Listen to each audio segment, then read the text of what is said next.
Hello and welcome back to wings एकुडाम। So दोस्तों, next video जो मैंने कहा था अकाउंटिंग इक्वेशन होगा जिसके एमसीक्यूज में लेके आऊंगा। आई होप आपने प्रिपरेशन कर ली है। तो अभी मैं जो एमसीक्यूज सॉल्व करने जा रहा हूं आप भी साथ साथ सॉल्व करें और देखें आपके कितने सही कितने गलत हैं। और नेक्स्ट टॉपिक जो मैं लेके आऊंगा वो होगा वाउचर अप्रोच। ये जो वाउचर अप्रोच के आपको एमसीक्यूज मिलेंगे ये आपको मिलेंगे किरण's कॉमर्स जोन पर। आप उस चैनल को भी सब्सक्राइब कर लें ताकि वो वीडियोस भी आपको मिलते रहें, वो एमसीक्यूज भी आपको मिलते रहें। तो चलिए दोस्तों शुरू करते हैं आज का session. So first MCQ is which equation is correct out of the following. इनमें से कौन सी इक्वेशन है जो सही है, मतलब इसमें से 3 गलत है और 1 सही है। तो चलिए दोस्तों, अकाउंटिंग इक्वेशन जो हमारी है, हमारी अकाउंटिंग इक्वेशन क्या है जो कहती है assets is equal to capital plus liabilities. ये हमारी एक्चुअल में अकाउंटिंग इक्वेशन है। आंसर आपको दिख गया इसमें कौन सा है, लेकिन थोड़ा सा इसको डिटेल में पढ़ेंगे सो दैट आगे जो एमसीक्यूज आएंगे उसमें आपकी इसमें हेल्प हो जाएगी। ये चीज आप पहले क्लियर कर लो। सपोज करो कि एक पर्सन है जिसने बिजनेस स्टार्ट किया और उसने कुल मिला के 1 लाख रुपया बिजनेस में लगाया, जिसमें से 80,000 उसका खुद का था और 20,000 का उसने एक लायबिलिटी ले ली या बैंक से लोन ले लिया। तो कुल मिला के उसने 1 लाख रुपया बिजनेस में लगा दिया। अब इसमें अगर हमें अलग अलग चीजें निकालनी पड़े, मान लो मुझे उस पर्सन की कैपिटल हो गया जो खुद पैसा उसने लगाया। अगर उसने उसका खुद का पैसा यानी कैपिटल निकालनी है तो कैसे निकालेंगे? हम एसेट्स में से माइनस कर लेंगे लायबिलिटीज। एसेट्स आपके कितने हैं? 1 लाख के। लायबिलिटीज आपकी कितनी है? 20,000 की। तो आपकी क्या चीज निकल आएगी? कैपिटल। अगर आपको लायबिलिटीज निकालनी है तो आपका फॉर्मूला रहेगा एसेट्स माइनस कैपिटल।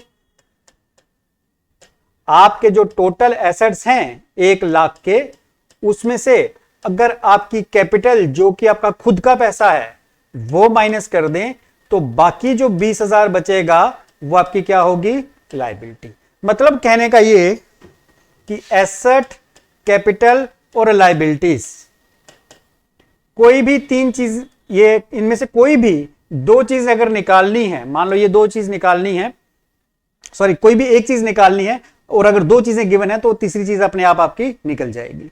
तो ये आपको दिमाग में रखना है कि एसेट्स जो अकाउंटिंग इक्वेशन है वो assets is equal to capital plus liabilities, या हम ये भी कह सकते हैं कि कैपिटल किसके बराबर है? Assets minus liabilities. या हम ये भी कह सकते हैं लायबिलिटीज किसके बराबर है? Assets minus capital. क्योंकि घुमा फिरा कर आपको ये क्वेश्चन देंगे कि कौन सी इक्वेशन सही है, आपको उसको सही जो इसमें से ऑप्शन होगी उसको आपको टिक करना होगा। आई होप आपको ये क्लियर है। चलिए जी नेक्स्ट पे मूव करते हैं। नेक्स्ट इज अगेन देखिए वैसा ही question, which equation is correct out of the following. इसमें से कौन सी इक्वेशन जो है वो करेक्ट है?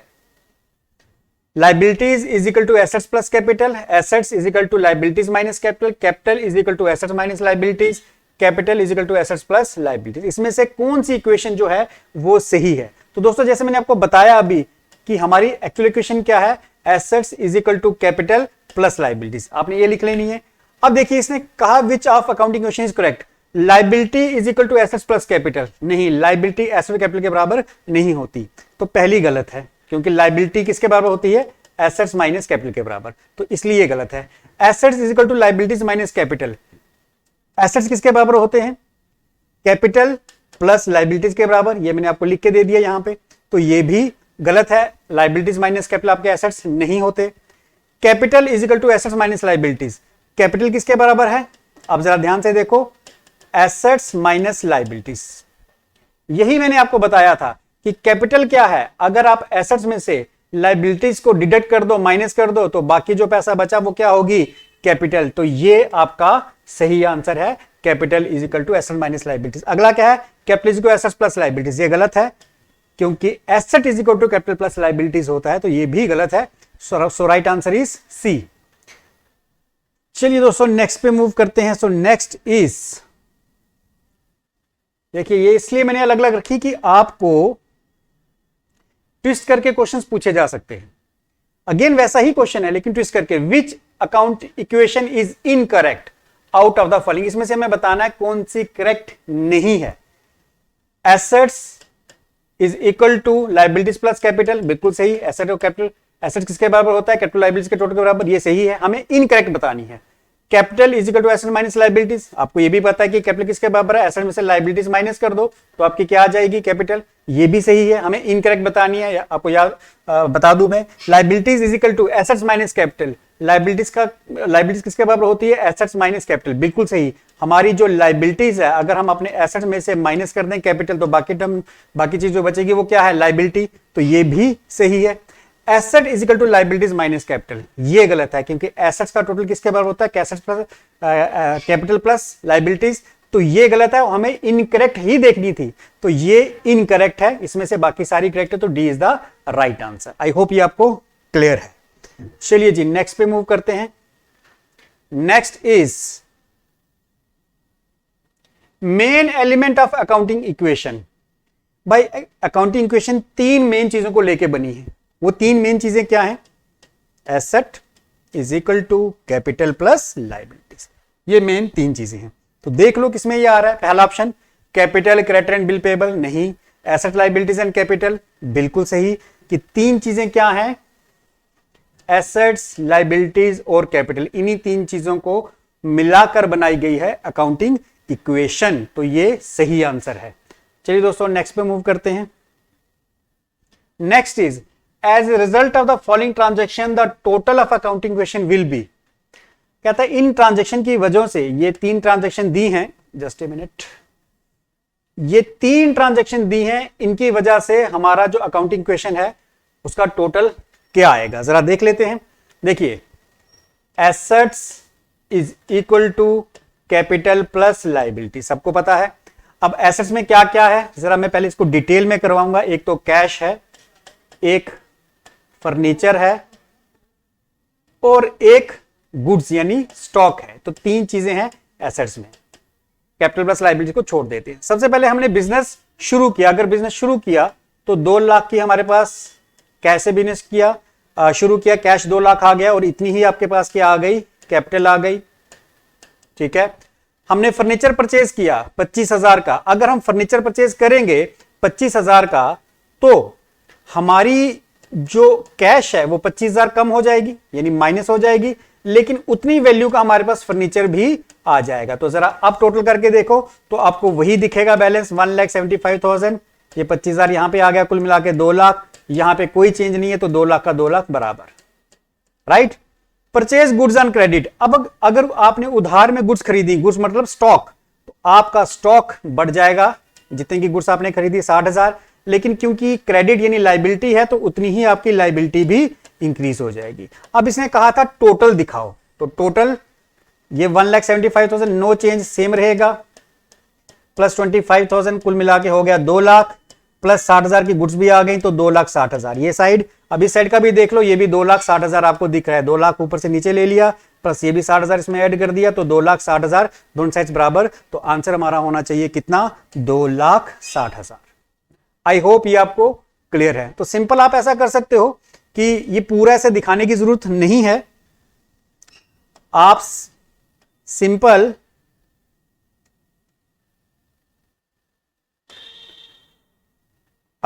इसको, जस्ट ए सेकेंड, इसको साफ कर लूं मैं। आप इसको एसेट्स, कैपिटल, लायबिलिटीज, बस उतना लिखो। आप सिंपल ऐसे लिख सकते हो, assets is equal to capital plus liabilities. सबसे पहले बिजनेस शुरू किया, 2 लाख रुपए कैश आ गया। शॉर्ट में करना, आपको इतना लंबा चौड़ा करना नहीं है। जो मैंने आपको बताया वो सिर्फ आपको समझाने के लिए था। तो 2 लाख कैश आ गया, यहाँ कैपिटल आ गई। फिर फर्नीचर खरीदा, मतलब 25,000 हमारा फर्नीचर जो हमारे पास आया वो बढ़ गया, 2,25,000 हो गया, लेकिन उतनी ही कैश हमसे कम भी हो गई। तो नेट रिजल्ट क्या रहा? 2 लाख ही। ठीक है, तो यहां पे 2 लाख ही रहेगा, ये तो कोई चेंज हुई नहीं इसमें।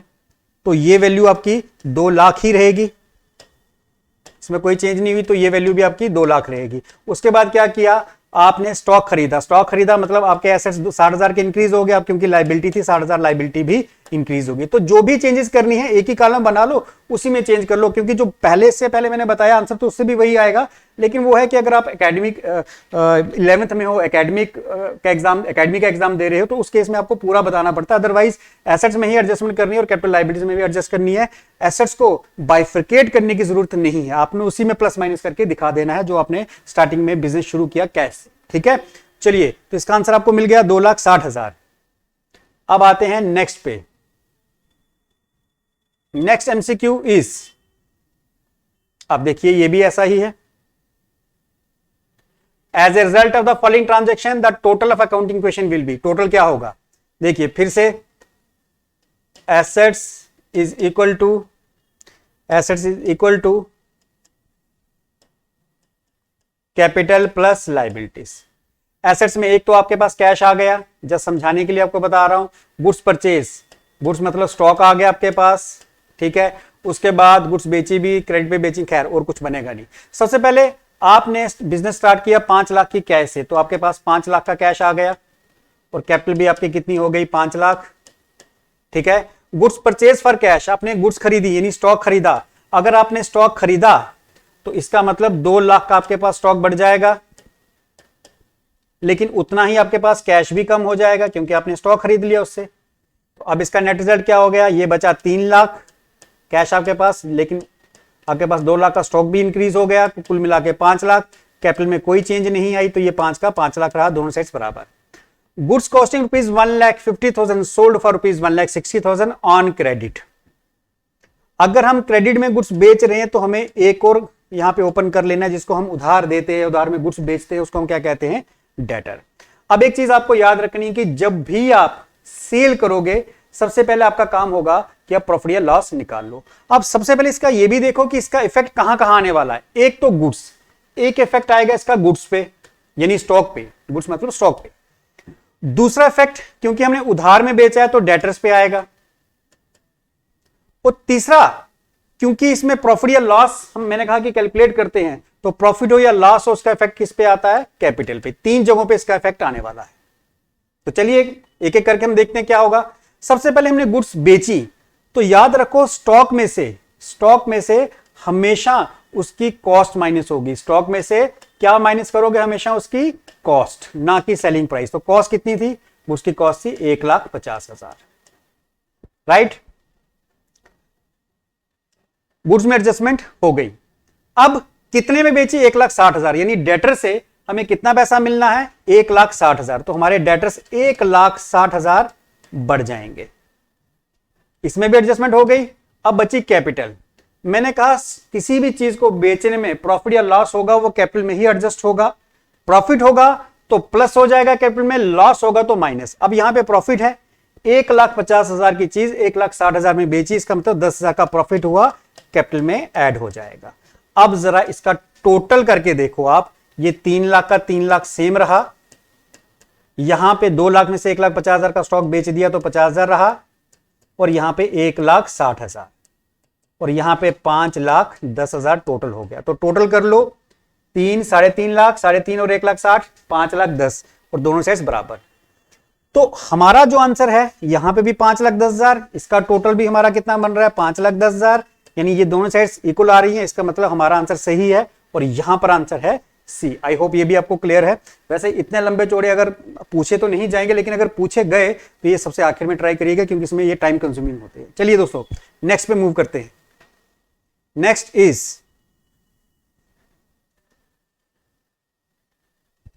अब ये पार्ट जो है ये आपके लिए मैं छोड़ रहा हूं। Due to the following transaction the total of accounting equation will be, accounting equation का टोटल क्या होगा? सिर्फ एक चीज मैं आपको बता दूं, कमेंस बिजनेस विद कैश मैंने ट्रीटमेंट बता दी इसकी, परचेज गुड्स ऑन क्रेडिट इसकी भी ट्रीटमेंट बता दी, goods costing rupees 1 lakh sold at a profit. यहां पर हमें प्रॉफिट कैलकुलेट करना है। सिर्फ 1 लाख का 20% जो है हमने प्रॉफिट कमाया, मतलब 20,000। ये तो आ गया प्रॉफिट, आपको पता है कैपिटल में एडजस्ट होगा। ये कैपिटल में क्या हो जाएगा? प्रॉफिट कैपिटल में प्लस हो जाता है। और सेलिंग प्राइस क्या है? 1 लाख की कॉस्ट और 20,000 का प्रॉफिट। तो selling price cost plus profit होता है, तो इसका मतलब सेलिंग प्राइस है 1,20,000। ठीक है। अब आपको ये खुद करना और खुद टोटल करके बताना है कि इसका आंसर क्या होगा। कमेंट बॉक्स में मैं उसका आंसर लिख दूंगा। चलिए दोस्तों नेक्स्ट पे मूव करते हैं। Next is which of the following equation is correct. Already बहुत सारे करवा चुका हूं इसमें, इसलिए इसको भी मैं छोड़ रहा हूं, ये भी आप करोगे। नेक्स्ट पे मूव करते हैं। Which of the following equation is correct. यहां पे कुछ अमाउंट्स दिए हुए हैं, हमें बताना है कि कौन सी इक्वेशन सही है। आप सबको पता है कि एसेट्स का टोटल लायबिलिटी और कैपिटल के टोटल के बराबर होता है। तो जरा देखें कि इन दोनों का टोटल यहां कहां आ रहा है, 1,25,000 प्लस 6,60,000। अगर इसका टोटल करें 6 और 1 7 यानी 7,85,000। पहला ही आंसर सही है भाई। दूसरा करके देखो 2,80,000, 2,80,000 प्लस 1,10,000, 2 और 1 3, 3,90,000, जबकि यहां टोटल 8,20,000 है, तो ये भी गलत। 1,15,000 और 8,20,000, 8 और 1 9, 9,35,000 इसका टोटल बन रहा है, लेकिन यहां कितना है 955, ये भी गलत। उसके बाद 654 एंड 1,12,000 इसका टोटल करके देखो, अकेला यही 654 है तो कम तो हो नहीं सकता, इससे ज्यादा ही होगा, तो ये भी गलत है। तो सही आंसर क्या है इसका, ए। आई होप ये भी क्लियर है। चलिए दोस्तों नेक्स्ट पे मूव करते हैं। Next is amount withdrawn by proprietor. Proprietor मतलब ऑनर। अगर ऑनर ने अपने पर्सनल यूज के लिए अमाउंट विड्रॉ किया, will dash cash and capital. वो कैश और कैपिटल को क्या करेगा। मैंने कहा assets is equal to capital plus liabilities. आप खुद देख लो, अगर ओनर ने 1,00,000 रुपया कैश बिजनेस में लगाया, इट मींस बिजनेस में हमारी कैपिटल 1,00,000 की हो गई। और अगर उसने 20,000 रुपए या 10,000 रुपए या कुछ भी अमाउंट कैपिटल में से विड्रॉ कर लिया, इट मींस आपकी कैपिटल कम हो जाएगी और इतना ही आपका कैश भी कम हो जाएगा। दोनों चीजें कम हो जाएंगी, इट मींस कैश भी हमारा डिक्रीज हो जाएगा और कैपिटल भी हमारी क्या हो जाएगी, डिक्रीज। तो आंसर हमारा रहना चाहिए बी, यानी दोनों ही डिक्रीज हो जाएंगे। आई होप ये भी क्लियर है। चलिए दोस्तों नेक्स्ट पे मूव करते हैं। Next is which accounting equation is incorrect. I hope अब इसके बारे में तो आप जान गए कि कौन सी करेक्ट कौन सी इनकरेक्ट। छोड़ रहा हूं, ये भी आपने खुद करना है।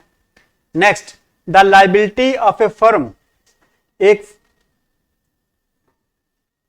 फर्म की जो लायबिलिटी है वो 3,000 की है, कैपिटल जो है वो 7,000 की है, टोटल एसेट्स। भाई सिंपल सी बात, asset is equal to capital plus liabilities. कितनी लायबिलिटीज है, 3,000 की, यहां ले लिया।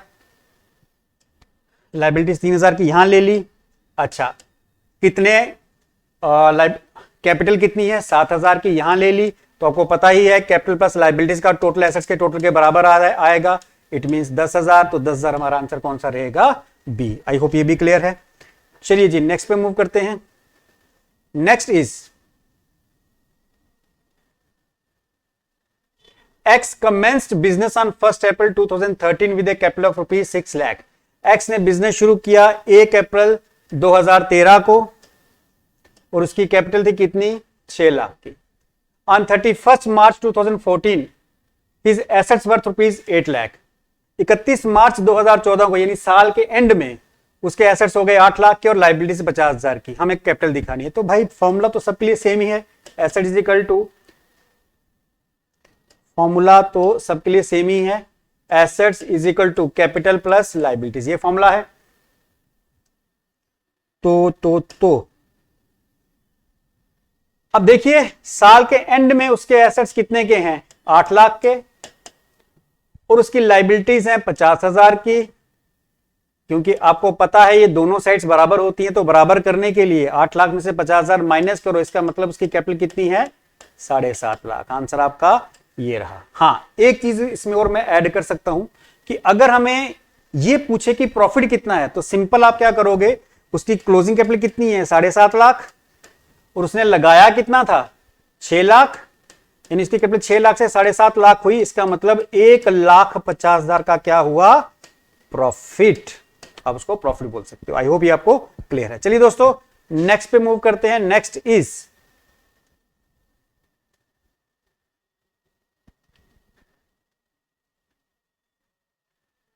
N increase in one asset is accompanied by. अगर एक एसेट इंक्रीज होता है तो उसके साथ साथ और क्या क्या चीजें हो सकती हैं, ये क्वेश्चन पूछा गया है। देखिए अगर एक एसेट इंक्रीज होता है तो दूसरा एसेट डिक्रीज भी हो सकता है। फॉर एग्जांपल जैसे मैंने कहा कि कैश और स्टॉक, मान लो कैश 1 लाख का था और स्टॉक हमारा 50,000 का था। अगर एक एसेट इंक्रीज हुआ तो दूसरा एसेट डिक्रीज हो सकता है। फॉर एग्जांपल मान लो कि मैंने स्टॉक बेच दिया 30,000 में, तो एक एसेट मेरा क्या हो गया, डिक्रीज, और दूसरा एसेट क्या हो गया, इंक्रीज। एक इंक्रीज यानी अगर मैंने स्टॉक बेचा तो 30,000 का मेरा स्टॉक कम हो गया, यानी एक एसेट कम हो गया, लेकिन उसके बदले 30,000 मेरे पास कैश आ गया, मतलब दूसरा स्टॉक इंक्रीज हो गया। तो एक डिक्रीज हुआ, एक इंक्रीज हुआ, ये सिचुएशन भी हो सकती है। And increase in one asset is accompanied by increase in liability. बिल्कुल, अगर एक एसेट इंक्रीज होगा तो लायबिलिटी भी इंक्रीज हो सकती है। कैसे? लायबिलिटी कैसे इंक्रीज हो सकती है? फॉर एग्जाम्पल मान लो मैंने 20,000 की गुड्स मैंने परचेज गुड्स ऑन क्रेडिट, मैंने उधार में 20,000 की गुड्स खरीदी। इसका मतलब मेरा स्टॉक क्या हो जाएगा, 20,000 बढ़ जाएगा, लेकिन साथ ही साथ क्योंकि ये उधार है तो मेरी लायबिलिटी भी बढ़ जाएगी। तो ये सिचुएशन भी आ सकती है कि एसेट भी इंक्रीज हो गया, लायबिलिटी भी, यानी ये भी सेटिस्फाई होती है। सी इंक्रीज इन कैपिटल, ये भी हो सकता है, कैपिटल भी इंक्रीज हो सकती है। कैसे? मान लो ओनर ने 20,000 रुपए और पैसा बिजनेस में लगाया, उसने 20,000 की कैपिटल और लगाई कैश की फॉर्म में, तो इसका मतलब कैश मेरा 1,20,000 हो गया, पहले के मुकाबले बढ़ गया, और यहां पर मेरी जो कैपिटल रही होगी वो भी 20,000 क्या हो जाएगी, बढ़ जाएगी। अगर मान लो पहले 1 लाख कैपिटल थी, अब वो कितनी हो गई, 1,20,000। तो अगर ओनर पैसा लगा रहा है तो एक तरफ आपका कैश बढ़ेगा, दूसरी तरफ आपकी कैपिटल भी इंक्रीज हो सकती है, ये पॉसिबिलिटी भी हो सकती है। इसलिए आंसर क्या रहेगा, all of these. I hope ये आपको क्लियर है। चलिए जी नेक्स्ट पे मूव करते हैं।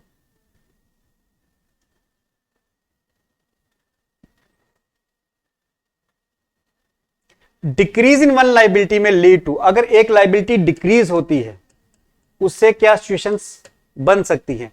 मान लो 1 लाख के आपके एसेट थे जिसमें से 80,000 की कैपिटल, 80,000 कैपिटल थी और 20,000 की लायबिलिटी थी। अगर आपकी एक लायबिलिटी डिक्रीज होती है, लायबिलिटी डिक्रीज होती है, तो decrease in an asset, asset भी डिक्रीज हो सकते हैं, बिल्कुल हो सकते हैं। मान लो आपने 20,000 पे जो लायबिलिटी है किसी की पे कर दी, तो लायबिलिटी डिक्रीज हुई। अब पे की तो कैश की फॉर्म में पे की होगी या चेक दिया होगा, तो आपके एसेट्स भी उतने ही डिक्रीज हो गए। तो ये पॉसिबिलिटी हो सकती है। इंक्रीज इन अनदर लायबिलिटी, एक लायबिलिटी और इंक्रीज हो सकती है, ये भी हो सकता है। कैसे हो सकता है? मान लो आपने किसी से आपकी कोई लायबिलिटी थी 20,000 की, इस लायबिलिटी को चुकाने के लिए आपने एक और लायबिलिटी, एक और कर्ज ले लिया। सबसे पहले आपने इस लायबिलिटी को चुकाने के लिए कर्ज लिया, तो ये लायबिलिटी तो आपकी खत्म हो गई, लेकिन जो कर्ज आपने लिया इस लायबिलिटी के अगेंस्ट, तो अगेन आपकी वो लायबिलिटी 20,000 बढ़ गई। मान लो जैसे ए ने कुछ पैसा देना था, ए ने बी से पैसा ले लिया, ठीक है, और जिसका पैसा देना था वो दे दिया।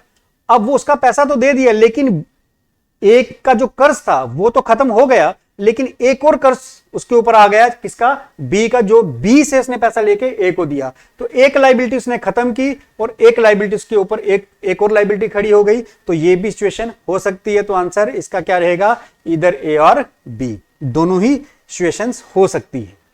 चलिए दोस्तों नेक्स्ट पे देखते हैं। Purchase of machinery by cash means, अगर हम कैश में मशीनरी परचेज करेंगे तो उसका मतलब क्या होगा अकाउंटिंग क्वेश्चन में, decrease in asset and decrease in liability.